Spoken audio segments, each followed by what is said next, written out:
Bismillahirrahmanirrahim. Au nom de Dieu, le tout clément, le tout miséricordieux. Assalamu alaikum wa rahmatullah wa barakatuh. Les théologiens, juifs et chrétiens, donnent comme preuve que la Bible est la parole de Dieu et qu'elle annonce sous forme de prophétie les grands événements qui vont bouleverser l'histoire des hommes. Or, il est vrai que la venue de Moïse, paix soit sur lui, la venue de Jésus aussi, paix soit sur lui, a bouleversé l'histoire des hommes, puisque, encore de nos jours, nous en parlons. Mais nul ne peut nier également que Mohammed, paix et bénédiction d'Allah soit sur lui, a aussi bouleversé l'histoire des hommes depuis 14 siècles et que, encore de nos jours, elle bouleverse l'actualité que nous voyons et que nous entendons.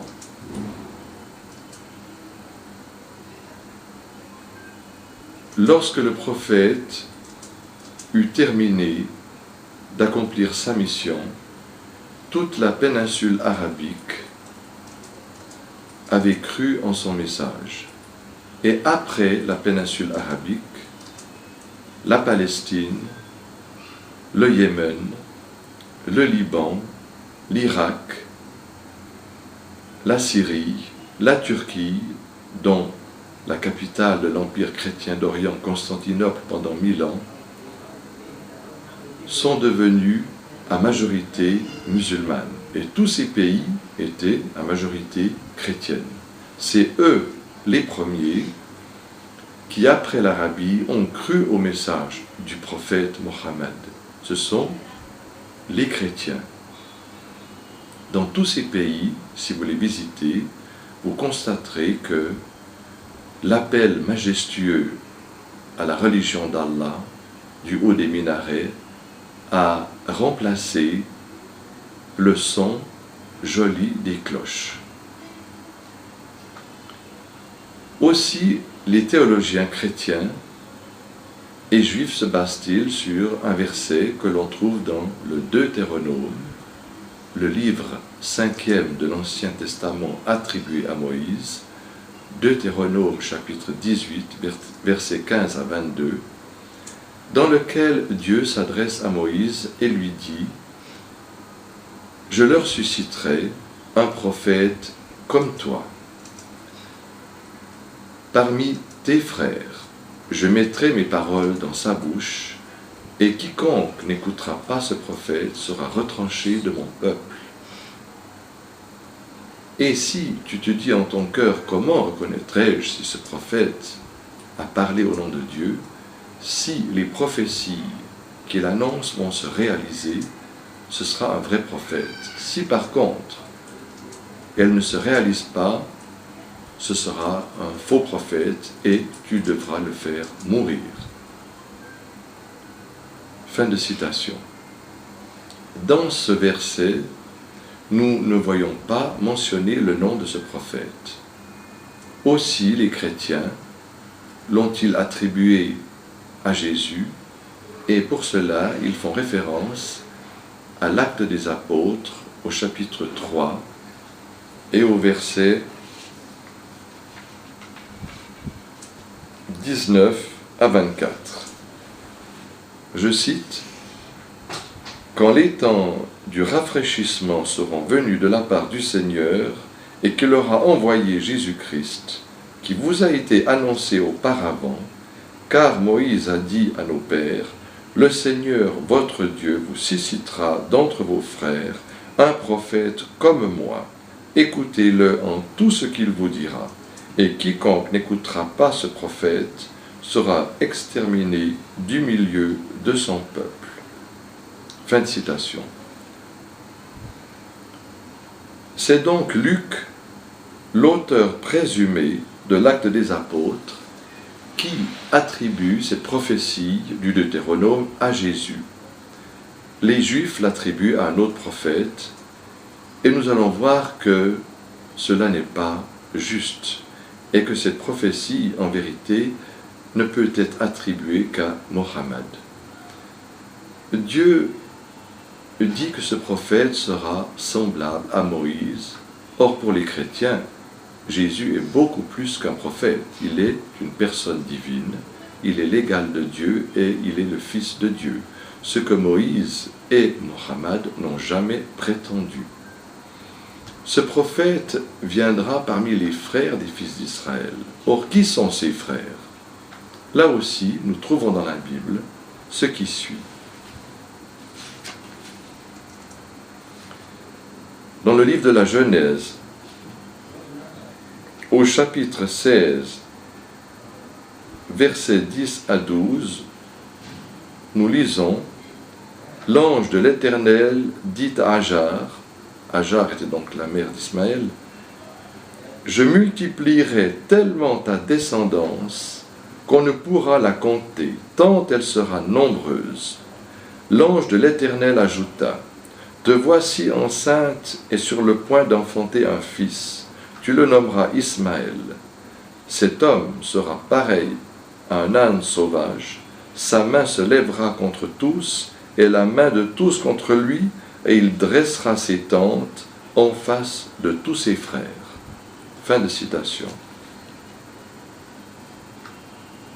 Donc nous comprenons que les frères des fils d'Israël sont donc bien les descendants du prophète Ismaël, paix et bénédiction d'Allah soit sur lui.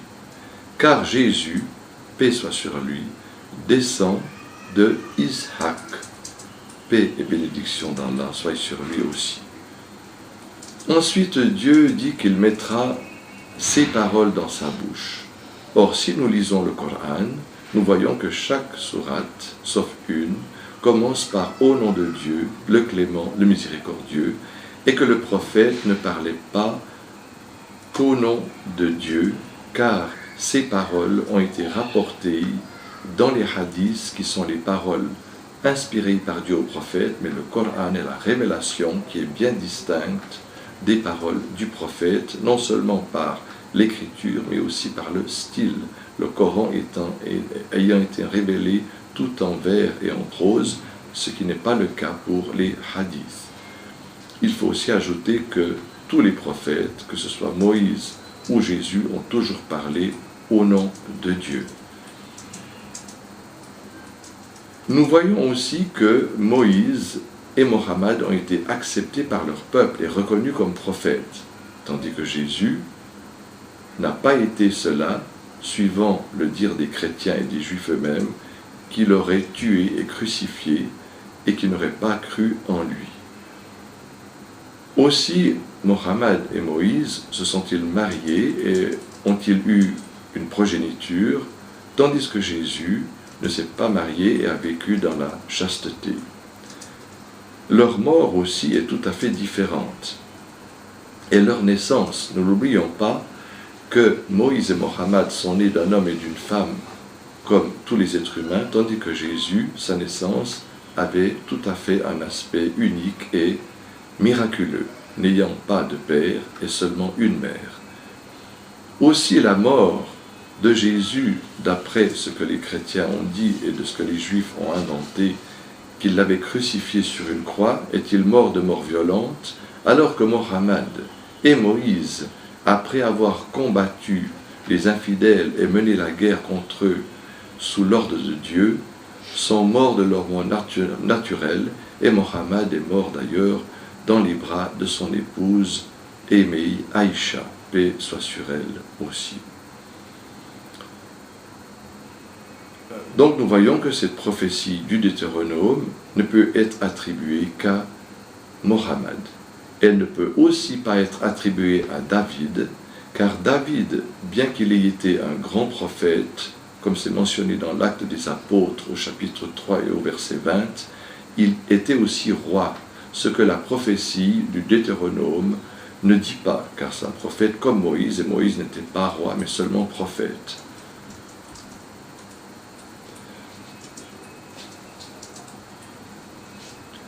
La prophétie du prophète a été mentionnée dans le Coran par ces termes.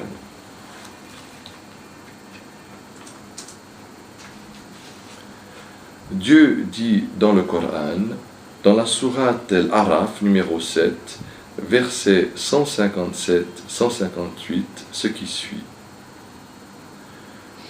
Ceux qui suivent le messager, le prophète illettré, mentionné chez eux, écrit dans la Torah et l'Évangile, qui leur ordonne le convenable et leur interdit le blâmable, leur rend licite les bonnes choses, leur interdit les mauvaises, les soulage du fardeau et des jougs qui étaient sur eux, ceux qui croiront en lui le soutiendront, lui porteront secours et suivront la lumière descendue avec lui, ceux-là seront les gagnants. Dis ô humains, je suis assurément pour vous tous le messager de Dieu. Maître des cieux et de la terre, pas d'autre divinité qui mérite d'être adorée à part lui seul. Il donne la vie et il donne la mort. Croyez donc en Dieu et en son messager, le prophète illettré, qui croit en Dieu et en ses paroles, et suivez-le afin que vous soyez bien guidés. Fin de citation. Donc Dieu nous dit dans son livre que Mohammed a été annoncé dans la Torah et l'Évangile. Nous avons vu une des prophéties dans la Torah, dans l'Ancien Testament. Il y en a encore une dizaine d'autres. Mais regardons maintenant dans l'Évangile de Jean, au chapitre numéro 1, est préfigurée l'annonce de Mohammed.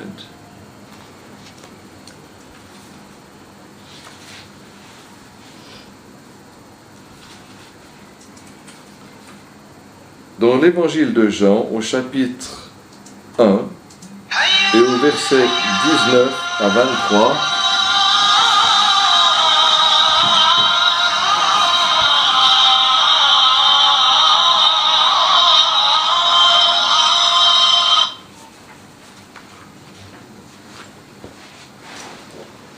les Juifs ont envoyé des rabbins auprès de Jean, le prophète, qui précédait